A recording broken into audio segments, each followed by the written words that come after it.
ፈረዱ ሊረዱ ወደዱ አሰቡ ምክንያት ሰበሰቡ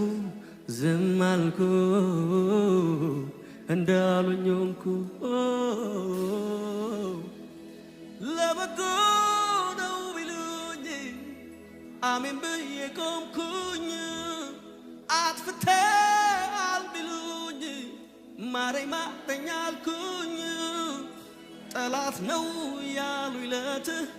ቆምኩኝ ለጦርነት የዘው ጠቆሙኝ አድነኝ አልተውኩኝ ሊሰራ ነው ታገስ እሺ አልኩኝ ጥርሴን ነከስኩኝ እምነቴን አበረታው ቆምኩኝ በረታው ጸናው አንዳንዴ ሕይወት እንዲህ ነው መልሱ እግዚአብሔር ጋር ነው